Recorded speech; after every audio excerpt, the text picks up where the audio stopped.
कुरिन्थियों की पत्री इंट्रोडक्शन। पौलुस ने कुरिन्थिस नगर में कलीसिया की स्थापना की। उसमें मसीह जीवन और विश्वास संबंधी अनेक समस्याएं उत्पन्न हुई।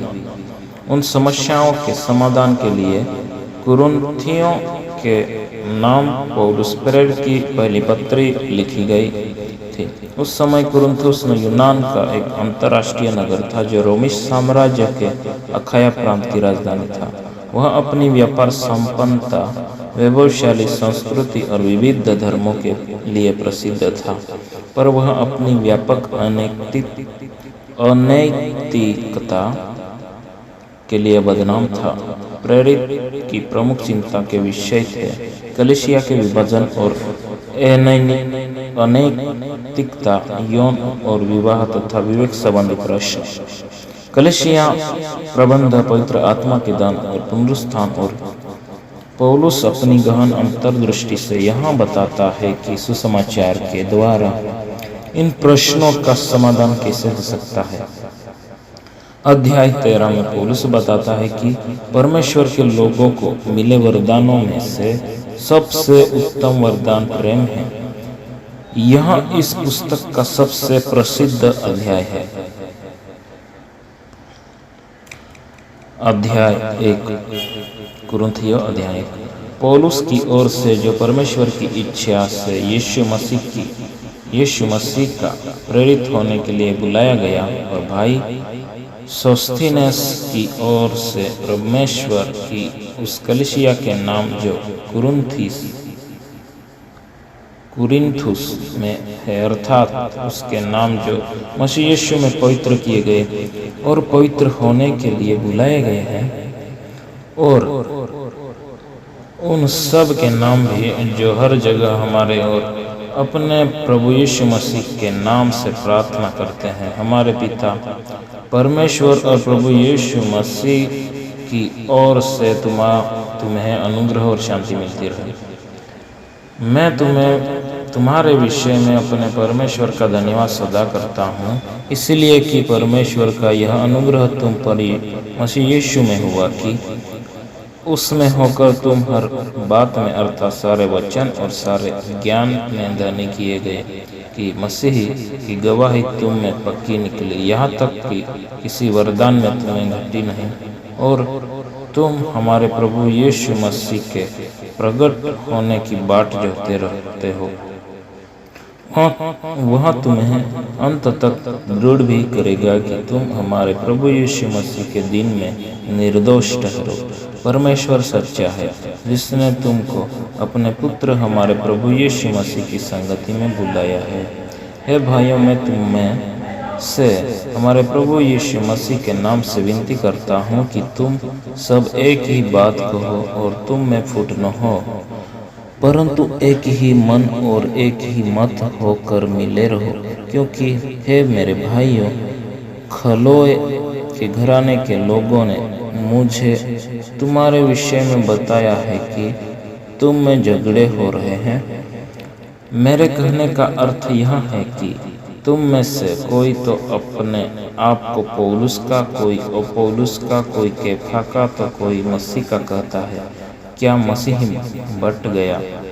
क्या पौलुस तुम्हारे लिए क्रूस पर चढ़ाया गया, या तुम्हें पौलुस के नाम पर बपतिस्मा मिला?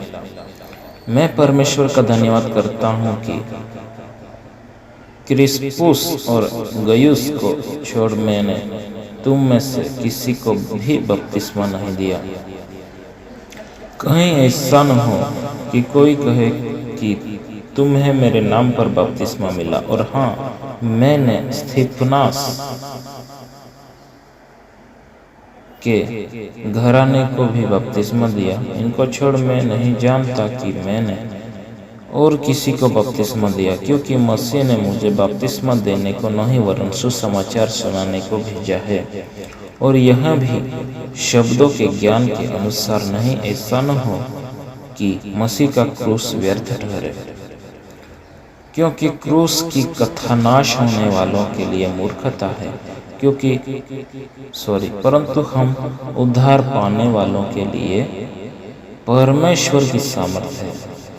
क्योंकि लिखा है, मैं ज्ञानवानों के ज्ञान को नष्ट करूंगा और समझदारों की समझ को तुच्छ कर दूंगा। कहाँ रहा ज्ञानवान, कहाँ रहा शास्त्री, कहाँ रहा इस संसार का विवादी? क्या परमेश्वर ने संसार के ज्ञान को मूर्खता नहीं ठहराया? क्योंकि जब परमेश्वर के ज्ञान के अनुसार संसार ने ज्ञान से परमेश्वर को न जाना, तो परमेश्वर को यह अच्छा लगा कि इस प्रचार की मूर्खता के द्वारा विश्वास करने वालों को उद्धार दे। यहूदी तो चिन्ह चाहते हैं और यूनानी ज्ञान की खोज में है, परंतु हम तो उस क्रूस पर चढ़ाए हुए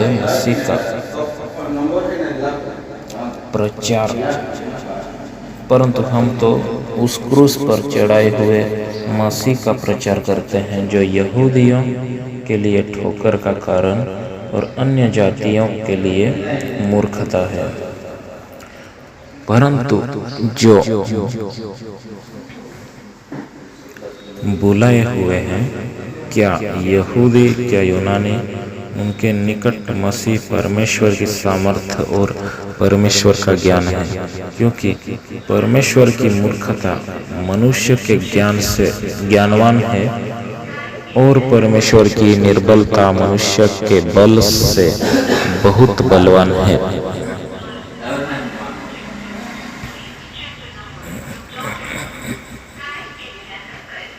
हे भाई, अपने बुलाए जाने को तो सोचो कि न शरीर के अनुसार बहुत ज्ञानवान और न बहुत सामर्थी और न बहुत कुलीन बुलाए गए, परंतु परमेश्वर ने जगत के मूर्खों को चुन लिया कि ज्ञानवानों को लज्जित करे, और परमेश्वर ने जगत के निर्बलों को चुन लिया है कि बलवानों को लज्जित करे, और परमेश्वर ने जगत के नीचों और तुच्छों को वरन जो है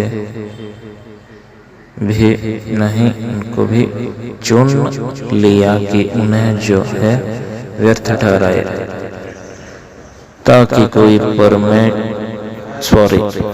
कोई प्राणी परमेश्वर के सामने घमंड न करने पाए, परंतु उसी की ओर से तुम मसीह यीशु में हो, जो परमेश्वर की ओर से हमारे लिए ज्ञान ठहरा, अर्थात धर्म और पवित्रता और छुटकारा, ताकि जैसा लिखा है वैसा ही हो। जो घमंड करे वह प्रभु में घमंड करे।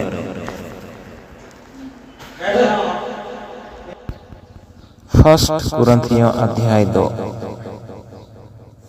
हे भाइयों, जब मैं परमेश्वर का भेद सुनाता हुआ तुम्हारे पास आया तो शब्दों या ज्ञान की उत्तमता के साथ नहीं आया, क्योंकि मैंने यह ठान लिया था कि तुम्हारे बीच यीशु मसीह वरन क्रूस पर चढ़ाए हुए मसीह को छोड़ और किसी बात को न जानूं। मैं निर्बलता और भय के साथ और बहुत थरथराता हुआ तुम्हारे साथ रहा, और मेरे वचन और मेरे प्रचार में ज्ञान की लुभावने वाली बातें नहीं, परंतु आत्मा और सामर्थ्य का प्रमाण था, इसलिए कि तुम्हारा विश्वास मनुष्यों के ज्ञान पर नहीं परंतु परमेश्वर की सामर्थ्य पर निर्भर हो।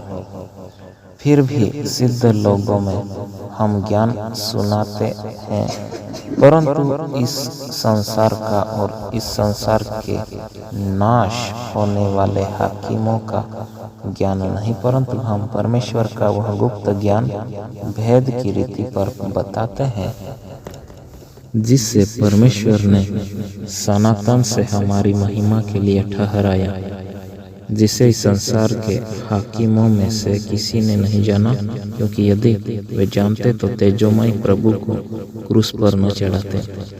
परंतु जैसा लिखा है, जो बातें आँख ने नहीं देखी और कान ने नहीं सुनी, और जो बातें मनुष्य के चित्त में नहीं चढ़ी, वे ही है जो परमेश्वर ने अपने प्रेम रखने वालों के लिए तैयार की है। परंतु परमेश्वर ने उनको अपने आत्मा के द्वारा हम पर प्रकट किया, क्योंकि आत्मा सब बातें वरन परमेश्वर की गूढ़ बातें भी जानता है।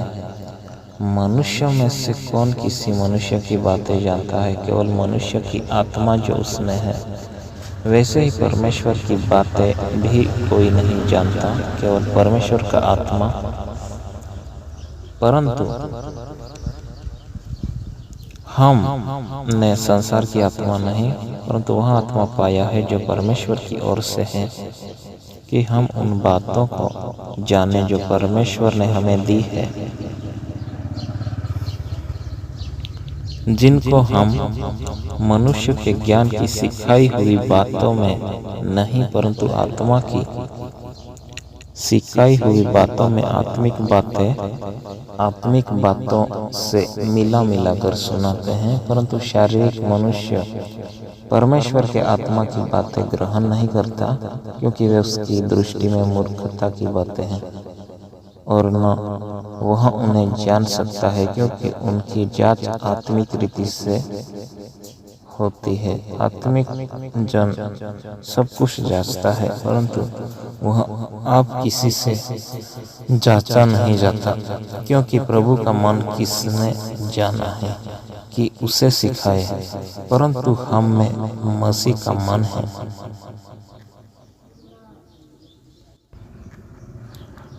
कुरिन्थियों अध्याय 3। हे भाइयों, मैं तुमसे इस रीति से बातें न कर सका जैसे आत्मिक लोगों से, परंतु जैसे शारीरिक लोगों से, और उनसे जो मसीह में बालक है। मैंने तुम्हें दूध पिलाया, अन्न न खिलाया, क्योंकि तुम उसको नहीं खा सकते थे, वरन अब तक भी नहीं खा सकते हो, क्योंकि अब तक शारीरिक हो। इसलिए कि जब तुम में डाह और झगड़ा है, तो क्या तुम शारीरिक नहीं और क्या मनुष्य की रीति पर नहीं चलते? क्योंकि जब एक कहता है मैं पौलुस का और दूसरा मैं अपोलुस का हूँ, तो क्या तुम मनुष्य नहीं? अपोलुस क्या है और पौलुस क्या है? केवल सेवक जिनके द्वारा तुमने विश्वास किया, जैसा हर एक को प्रभु ने दिया। मैंने लगाया, अपोलुस ने सींचा, परंतु परमेश्वर ने बढ़ाया। इसलिए न तो लगाने वाला कुछ है और न सींचने वाला, परंतु परमेश्वर ही सब कुछ है, जो बढ़ाने वाला है, लगाने वाला और सींचने वाला, दोनों एक है। परंतु हर एक व्यक्ति अपने ही परिश्रम के अनुसार अपनी ही मजदूरी पाएगा, क्योंकि हम परमेश्वर के सहकर्मी हैं। तुम परमेश्वर की खेती और परमेश्वर की रचना हो। परमेश्वर के उस अनुग्रह के अनुसार जो मुझे दिया गया है, मैंने बुद्धिमान राजमिस्त्री के समान नींव डाली और दूसरा उस पर रद्दा रखता है। परंतु हर एक मनुष्य चौकस रहे कि वह उस पर कैसा रद्दा रखता है, क्योंकि उस नींव को छोड़ जो पड़ी है और वह यीशु मसीह है, कोई दूसरी नींव नहीं डाल सकता। यदि कोई इस नींव पर सोना या चांदी या बहुमूल्य पत्थर या काठ या घास या फूस का रद्दा रखे, तो हर एक का काम प्रकट हो जाएगा,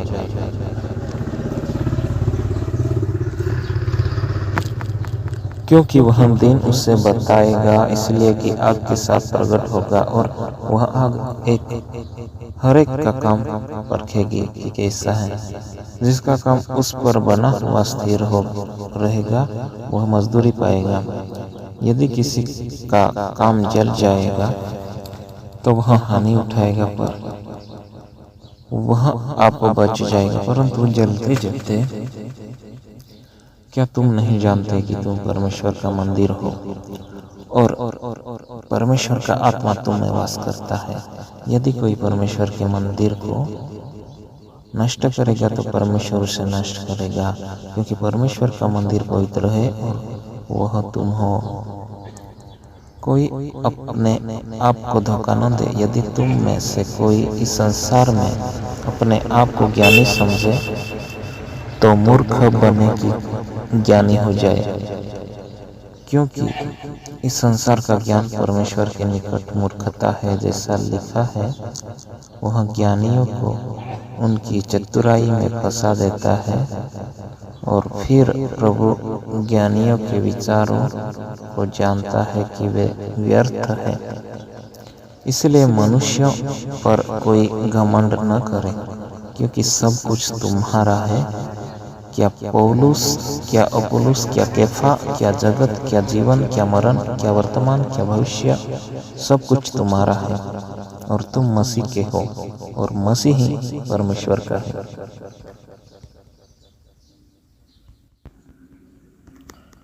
कुरिन्थियों अध्याय 4।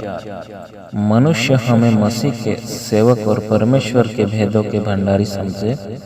फिर यहाँ भंडारी में यह बात देखी जाती है कि वह विश्वास योग्य हो, परंतु मेरी दृष्टि में वह बहुत छोटी बात है कि तुम या मनुष्य का कोई न्याय मुझे परखे, वरन मैं स्वयं अपने आपको नहीं परखता, क्योंकि मेरा मन मुझे किसी बात में दोषी नहीं ठहराता, परंतु इससे मैं निर्दोष नहीं ठहरता, क्योंकि मेरा परखने वाला प्रभु है। इसलिए जब तक प्रभु न आए, समय से पहले किसी बात का न्याय न करो।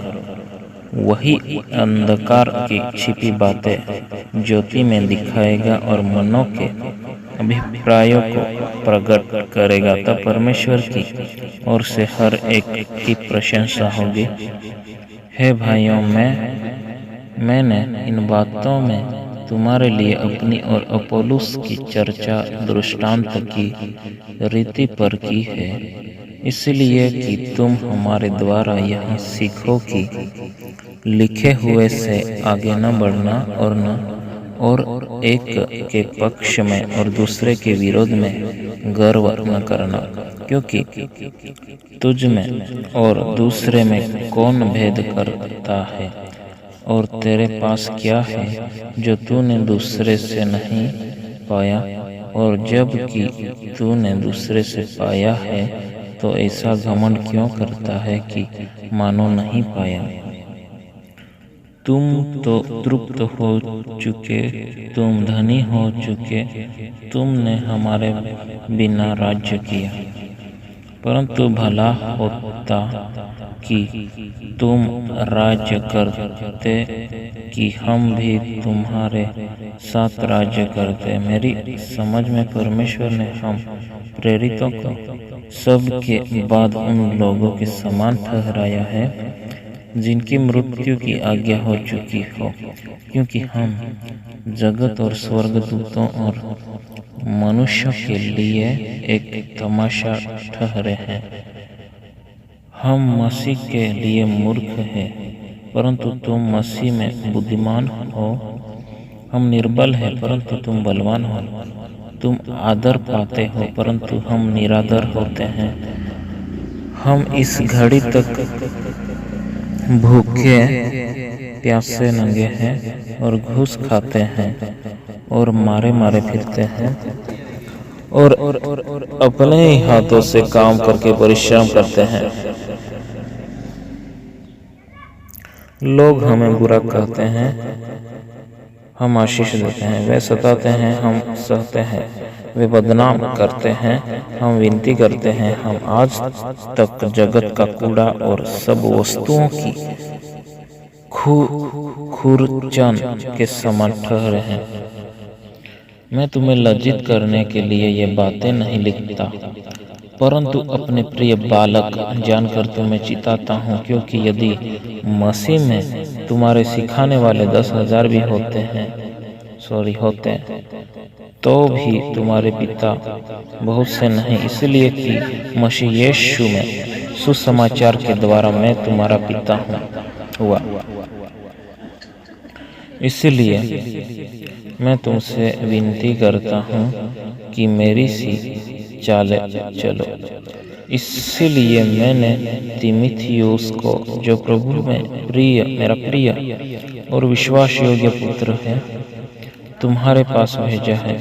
वह तुम्हें मसीह में मेरा चरित्र स्मरण कराएगा, जैसा कि मैं हर जगह हर एक कलीसिया में उपदेश करता हूँ। कुछ तो ऐसे फूल गए हैं मानो मैं तुम्हारे पास आने ही का नहीं, परंतु प्रभु ने चाहा तो मैं तुम्हारे पास शीघ्र ही आऊँगा और उन फूले हुओं की बातों को नहीं परंतु उनकी सामर्थ को जान लूंगा, क्योंकि परमेश्वर का राज्य बातों में नहीं परंतु सामर्थ में है। तुम क्या चाहते हो? क्या मैं छड़ी लेकर तुम्हारे पास आऊं या प्रेम और नम्रता की आत्मा के साथ?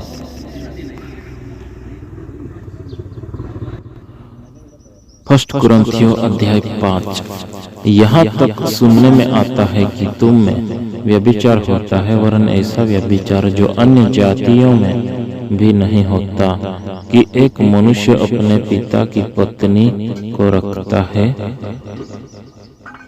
और तुम शोक तो नहीं करते जिससे ऐसा काम करने वाला तुम्हारे बीच में से निकाला जाता, परंतु घमंड करते हो। मैं तो शरीर के भाव से दूर था, परंतु आत्मा के भाव से तुम्हारे साथ होकर मानो उपस्थिति की दशा में ऐसे काम करने वाले के विषय में यह आज्ञा दे चुका हूँ कि जब तुम और मेरी आत्मा हमारे प्रभु यीशु की सामर्थ के साथ इकट्ठे हो, तो ऐसा मनुष्य हमारे प्रभु यीशु के नाम से शरीर के विनाश के लिए शैतान को सौंपा जाए, ताकि उसकी आत्मा प्रभु यीशु के दिन में उद्धार पाए। तुम्हारा घमंड करना अच्छा नहीं। क्या तुम नहीं जानते कि थोड़ा सा खमीर पूरे गूंथे हुए आटे को खमीर कर देता है? पुराना खमीर निकल कर अपने आप को शुद्ध करो कि नया गूंदा हुआ आटा बन जाओ, ताकि तुम अखमीरी हो। क्योंकि हमारा भी फसह जो मसीही है बलिदान हुआ है, इसलिए आओ हम उत्सव में आनंद मनावे, न तो पुराने खमीर से और न बुराई और दुष्टता के खमीर से, परंतु सीधाई और सच्चाई की अखमीरी रोटी से। मैंने अपनी पत्री में तुम्हें लिखा है कि व्यभिचारियों की संगति न करना। यह नहीं कि तुम बिल्कुल इस जगत के व्यभिचारियों या लोभियों या अंधेर करने वालों या मूर्ति पूजकों की संगति न करो, क्योंकि इस दशा में तो तुम्हें जगत में से निकल जाना ही पड़ता। पर मेरा कहना यह है कि यदि कोई भाई कहलाकर व्यभिचारी या लोभी या मूर्ति पूजक या गाली देने वाला या पियक्कड़ या अंधेर करने वाला हो, तो उसकी संगति मत करना, वरन ऐसे मनुष्य के साथ खाना भी न खाना। क्योंकि मुझे बाहर वालों का न्याय करने से क्या काम? क्या तुम भीतर वालों का न्याय नहीं करते? परंतु बाहर वालों का न्याय परमेश्वर करता है। इसीलिए उस कुकर्मी को अपने बीच में से निकाल दो। आमीन।